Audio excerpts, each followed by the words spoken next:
menurut laporan dari Deloitte Global, mengungkapkan bahwa 7 dari 10 millennials dan Gen Z menjalankan usaha untuk mendapatkan tambahan uang. Buka usaha tidak cukup dengan modal uang aja, tapi juga kreativitas dan mental. Yuk, kita bahas beberapa tips memulai usaha.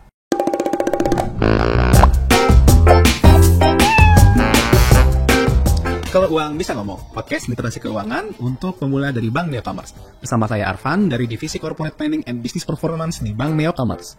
Sadar gak, semakin hari, kebutuhan dan keinginan makin banyak. Ada aja yang harus kita keluarin, sementara penghasilan tuh masih segitu-segitu aja. Rasanya selalu kurang buat memenuhi biaya hidup yang nyaman. Kalau udah gitu, saatnya kamu putar otak deh. Mumpung masih muda dan punya banyak tenaga. Coba deh cari peluang lain, biar gak cuma ngandelin satu sumber penghasilan aja. Millennials dan Gen Z menjadikan bisnis sebagai cara untuk mendapatkan uang. Menurut laporan dari Deloitte Global, mengungkapkan bahwa 7 dari 10 millennials dan Gen Z menjalankan usaha untuk mendapatkan tambahan uang. Ada banyak usaha yang bisa kamu pertimbangkan loh dengan melihat tren di saat ini. Tapi sebaiknya sebisa mungkin cari usaha yang sesuai dengan kebutuhan dan kemampuan. Misalnya, kalau kamu masih berstatus mahasiswa, berarti butuh bisnis dengan modal yang kecil. Sedangkan buat yang udah jadi karyawan, mungkin cari usaha yang gak terlalu menguras banyak waktu, karena sebagian besar waktunya sudah dihabiskan untuk mengerjakan pekerjaan utama. Beberapa bisnis yang cocok untuk anak muda saat ini dan mungkin di masa depan adalah usaha yang berhubungan dengan teknologi atau online. Kalau menurut laporan Deloitte Global, contoh usaha yang diramalkan akan hits di masa depan, ada beberapa bidang loh, di antaranya pengelolaan sampah modern, artificial intelligence, buzzer, coworking space, affiliate marketing, hingga platform virtual event. Buat kamu yang tertarik menjalankan usaha online, peluang untuk memulai usaha selalu terbuka lebar. Tapi, peluang tersebut juga menjadi tantangan karena banyak saingan yang terus bermunculan. Buka usaha tidak cukup dengan modal uang aja, tapi juga kreativitas dan mental. Yuk, kita bahas beberapa tips memulai usaha. Pertama, selalu riset dan pahami pasar. Cari tahu tuh barang atau produk apa yang sedang banyak dicari konsumen. Misalnya, sekarang orang banyak mencari produk kesehatan, kecantikan, yang sifatnya eco-friendly.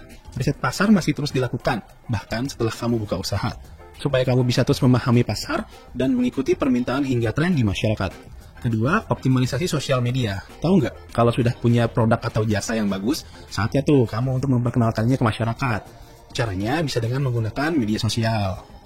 Sekitar 45% pengguna internet global sekarang menggunakan media sosial untuk mencari informasi tentang produk atau layanan yang ingin mereka beli.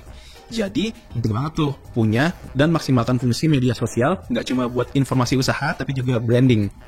Ketiga, tawarkan servis terbaik ke customer. Kenali pembeli terlebih dahulu. Kemudian usahakan kamu berkomunikasi dengan ramah, cepat, dan selalu siap menjawab pertanyaan hingga keluhan. Beri pelayanan sebaik mungkin sampai akhir. Keempat, buat promo. Cara ini tuh ampuh banget buat menarik pembeli sebanyak-banyaknya.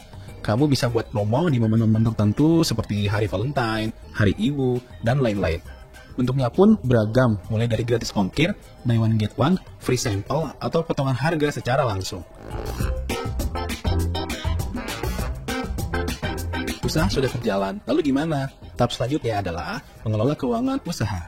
Pisahkan rekening usaha dan pribadi, supaya uang pribadi dan usaha nggak tercampur.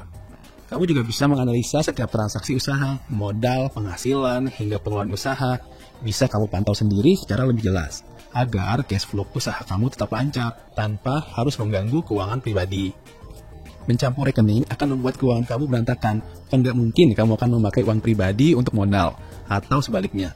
Uang modal usaha bisa dibuat belanja keperluan pribadi. Ingat, keuangan usaha itu lebih banyak perintilannya. Daripada berantakan nggak karuan, mending pisahkan dari awal. Lalu, evaluasi keuangan secara teratur, tinjau kembali pengeluaran usahamu. Cari tahu di mana kamu dapat mengurangi biaya. Misalnya, periksa vendor dan pemasok yang berbeda. Untuk memastikan kamu dapat harga terbaik untuk barang dan layanan yang dibutuhkan. Jangan lupa, kelola persediaan dengan baik. Belanja stok yang terlalu banyak dapat menguras modal, sementara stok yang terlalu sedikit dapat mengurangi penjualan. Perhitungkan dengan cermat kebutuhan stok, dan optimalkan proses pengadaan dan manajemen persediaan untuk menjaga keseimbangan yang tepat. Kamu juga harus atur arus kas. Arus kas sangat penting untuk menjaga keseimbangan keuangan, supaya usaha bisa terus berjalan. Selain itu, gak ada salahnya untuk mempertimbangkan pengajuan pinjaman atau mencari investor. Jika kamu merasa butuh modal tambahan untuk mengembangkan usaha, kamu bisa menambah stok, renovasi tempat usaha, hingga menambah cabang. Dengan demikian, kamu bisa membuat usahamu lebih maju. Pertimbangkan untuk mengajukan pinjaman usaha atau mencari investor, namun pastikan kamu sudah mempertimbangkan risiko sebelum mengambil langkah ini. Terakhir, siapkan dana darurat. Ada banyak hal nggak terduga yang bisa kamu temui di masa depan. Persiapkan dana darurat untuk mengatasi hal-hal yang nggak diinginkan. Misalnya di tengah jalan, kios kamu digusur, lalu harus mencari lapak baru untuk jualan. Dana darurat bisa menyelamatkan. Nah, setelah mulai, jangan lupa untuk terus konsisten menjaga usaha agar terus berkembang. Menjaga konsistensi itu lebih susah loh. Semangat ya! Kalau kamu punya tanggapan tentang usaha dan kerja sampingan ini, kamu bisa komen ya. Dan jika kamu merasa podcast ini bermanfaat, please like, subscribe, dan nyalakan tanda loncengnya buat kamu yang menyimak di YouTube.